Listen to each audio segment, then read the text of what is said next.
Welcome to a bonus episode of The Cool Part Show. I'm Stephanie, and today on the show, we're diving back into a topic that we covered recently, electron beam melting with tungsten. So to kick things off, let's first just talk about tungsten. Tungsten is a refractory metal with a very high melting temperature, above 3000 degrees Celsius. It is very hard, it is very dense, it is heat resistant, it is non-reactive, and as a result, it's used in lots of different applications, everything from jewelry to hypersonic engine parts to X-ray shielding for the medical industry.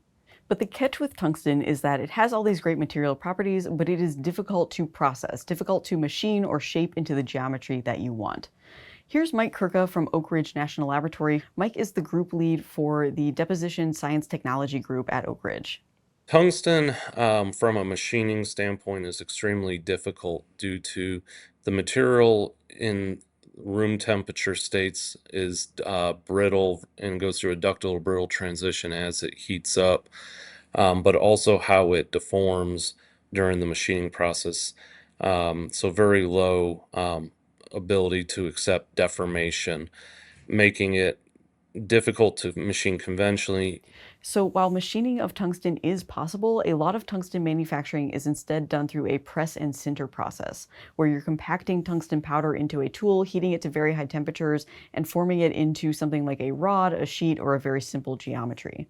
But the divertor tile application for nuclear fusion is going to require more complex shapes, things like this or like the hexagonal tiles that we saw in the previous episode. And so that's one of the reasons why Mike and his team at Oak Ridge are developing process parameters for how to 3D print with tungsten instead. So at the Oak Ridge Manufacturing Demonstration Facility, or MDF, Mike and his team are working to develop process knowledge around electron beam melting, or EBM, of tungsten. It turns out that EBM is particularly well suited to processing this material, better suited than other conventional methods or even other 3D printing methods. So to learn a lot more about electron beam melting with tungsten, we reached out to John Buckley, an application engineer at JEOL. JEOL is a company that has a very long history with electron beam technology, which in recent years has developed and launched an electron beam melting 3D printer. To put it simply, electron beam melting utilizes a high energy electron beam to selectively melt metal powder layer by layer, creating a fully dense part directly from a digital file. What sets it apart compared to using the electron beam melting from laser? A laser tends to be a focused beam of light that by the focus melts the parts. With electron beam, we're actually creating a beam, but that beam is, instead of being light, we use these electrons, which are negatively charged particles that we accelerate down on a powder bed. By having that as our energy source, we can have significantly more power applied to the powder bed. So, for example, our electron beam power can operate at up to 6 kilowatts of power.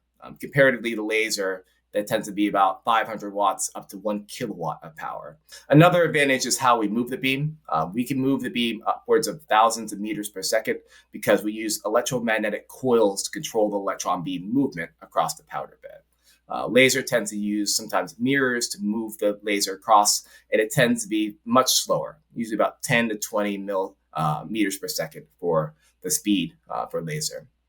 So the speed in combination with electron beam precision results in most times shorter builds and more efficient thermal control.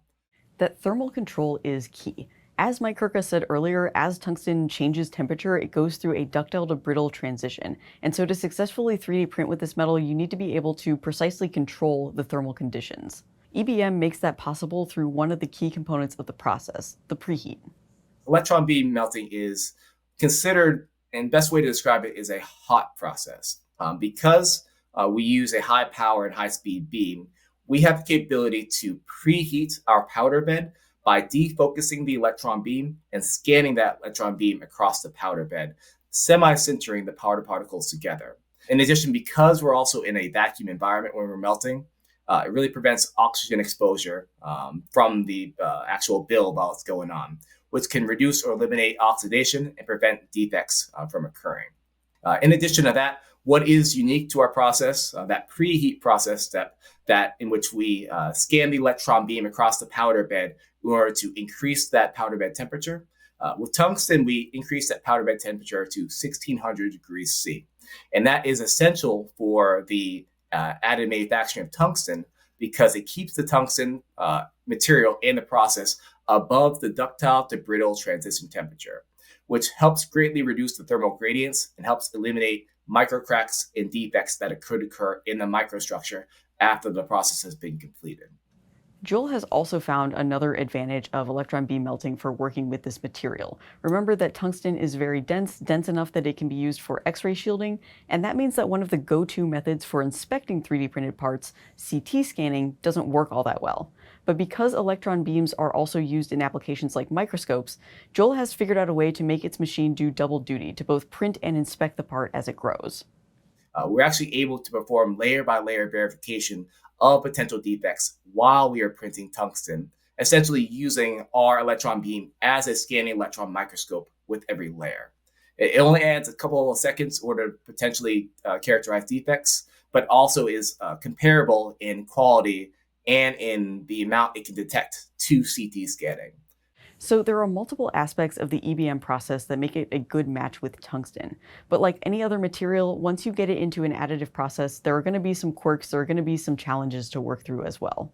Printing with tungsten is quite different from other metals. Definitely a lot more challenge, just really due to its extremely high melting point and the brittleness. Those two factors make it extremely challenging to print very complex shapes into a very large size. Unlike your conventional engineering materials, stainless steel, some of your more easily to print weldable nickel-based superalloys, there are always constraints on the manufacturing process.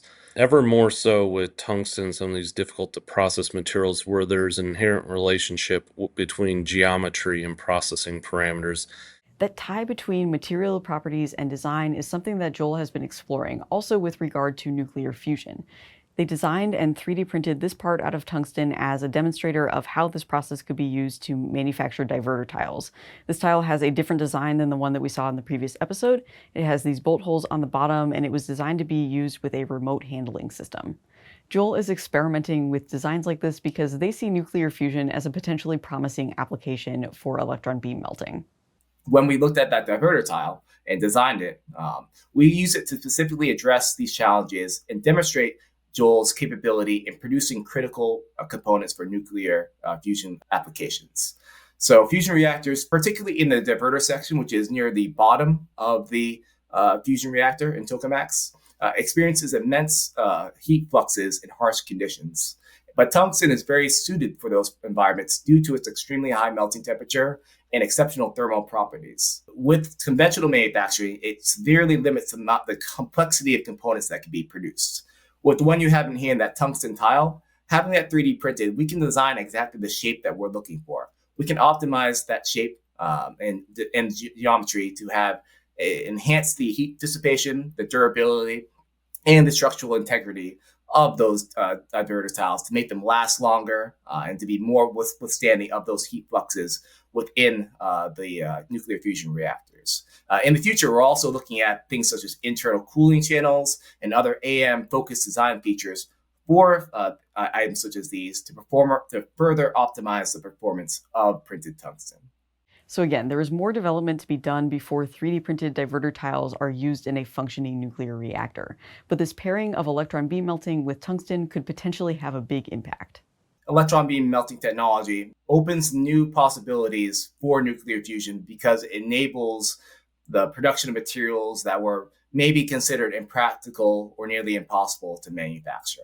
Maybe it is achievable by looking at a new technology. And that's what we want to introduce by showing electron beam melting's capability to melt tungsten, to melt other refractory alloys that may have high melting temperatures or may have certain sensitivities to manufacturing. This technology could allow better technological innovation and therefore innovating those industries as well.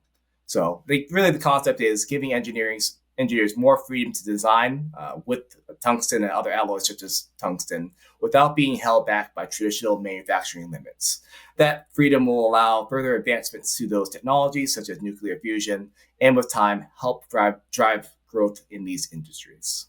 So check out our full episode on 3D printed tungsten divertor tiles if you haven't already. You can also find links in the show notes to other episodes that relate to nuclear energy, as well as some resources on electron beam melting. Thanks for watching.